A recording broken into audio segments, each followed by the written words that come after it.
everyone, Urmila here. Today I'm going to show you how to make lasagna. First I'm going to show you what ingredients you'll need to make the sauce that goes in the lasagna. So you're going to need 1.5 onions chopped, about 2 tablespoons of chopped garlic. I've got about 3 tablespoons of chili powder. So I use this brand of chili powder, Baba's chili powder. It has good color and it's not too hot. When you're using the chili powder in your house, it depends on how hot your chili powder is, so just be careful how much you put into the sauce. Then we've got 1 tin of champignon mushrooms that I've cut up, or you can get the pre-sliced ones. Then I've got about 1.5 cups of soy granules, so you can get them like this in a packet, soya granules, and then you just have to pour a bit of hot water to rehydrate them. We've got about 2 carrots chopped up into cubes like that, and 2 stalks of celery also cut into small pieces. And then you'll need 2 bottles of pasta sauce, whichever brand that you like, and also whichever flavor that you prefer. These were the 2 that I could get in our current situation, so that's what you need. And you also need salt, pepper, and I like to put a bit of Vegeta, which is a vegetable stock. It just gives a bit of extra flavor. So let's get started. So in a wok, heat some oil. Once the oil is hot, add your chopped onions and stir until it's brown. Once the onions have softened a little bit and are light brown, you can add in your chopped garlic and then stir that and let that cook as well. Now that the onions and garlic have cooked, you can add your chili powder and a little bit of salt.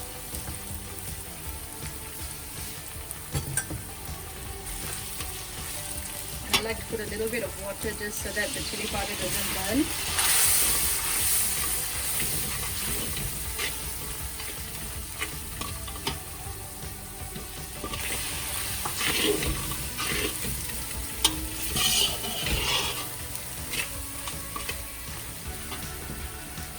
Then add your cut mushrooms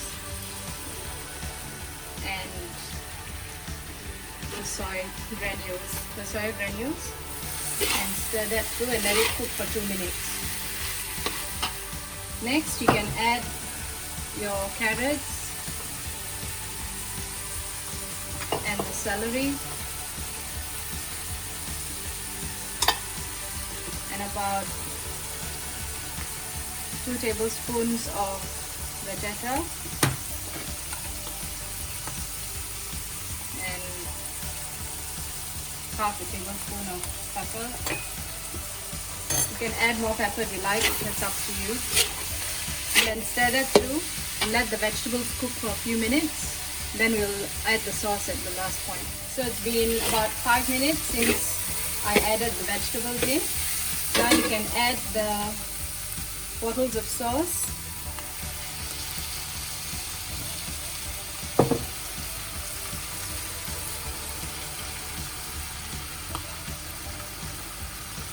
Now just pour a little bit of water into the bottles again. Just shake it and pour out the sauce, extra sauce that is in there.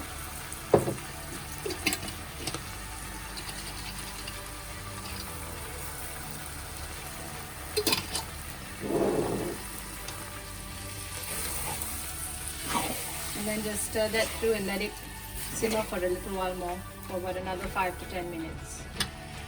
When it reaches about this point where you can see the oil has come out and is separating from the rest of the vegetables and stuff, I forgot to mention earlier, you do actually need to add some mixed herbs. So you can add the mixed herbs at the end, probably about a tablespoon, and then just stir that through and turn off the stove. So now for the bechamel sauce, we're going to need about 900 ml of milk, you need to add to the milk in the pot 80 grams of butter and 80 grams of flour. Add in a bit of pepper as well and a little bit of salt, probably about half a teaspoon or less, because you've already got salt in your pasta sauce, so you don't want to add too much salt to this one as well. And then put in a couple of bay leaves as well. So now put the pot on the stove and put it on like medium heat, and then just stir until the flour combines with the milk and the butter melts and it forms a nice smooth paste. So as you can see, the butter has melted and the flour has incorporated into the milk as well, and it's slowly starting to thicken. You just have to let it cook a little more for a few more minutes, and once it's thickened a bit more, then you can turn it off and take it off the stove. Now if you see, the consistency of the bechamel sauce has changed. It's become thicker. Now you can remove it from the stove. So just remove the bay leaves.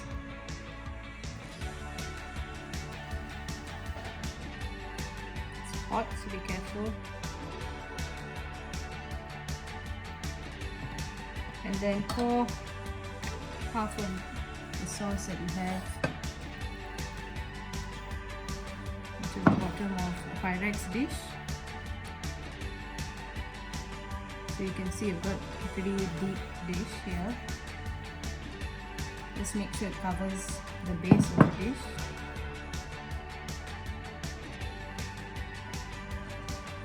And in the other half of the sauce,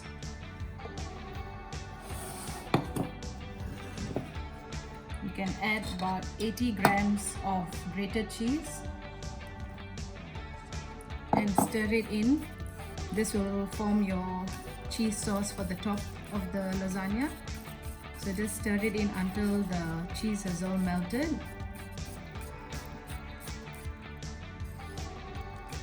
And keep it aside while we layer the lasagna now.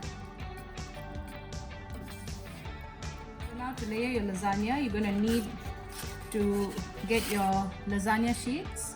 You can get any brand of lasagna sheets available easily in the shops. So put one piece at the bottom and you have to break it to fit, a bit like a jigsaw puzzle, I guess. You won't always get it perfectly shaped, but you can put the pieces in just to cover the ends.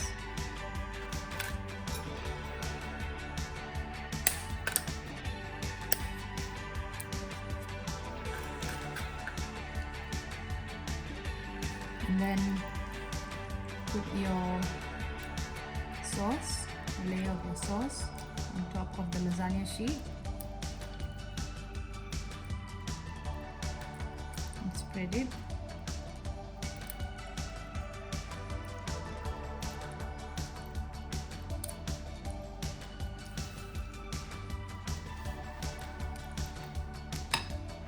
Then this part's optional. If you like cheese, you can add some grated cheese to this layer.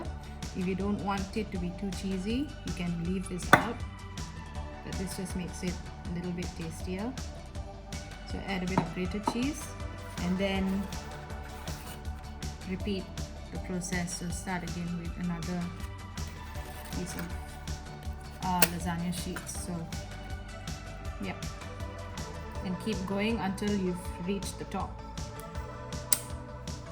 So I've done about 4 layers already, and this is the last layer. So I've ended with the pasta sauce.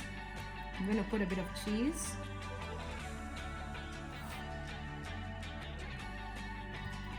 And then you put your lasagna sheet on.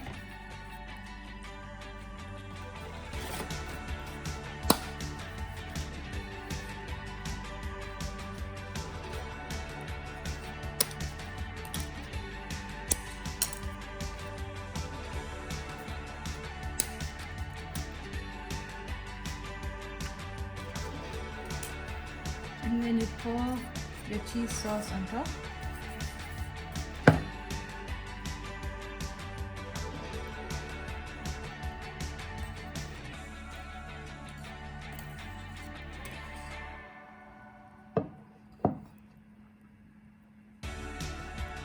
And spread it out evenly on the top of the lasagna sheet. Make sure the whole thing is covered.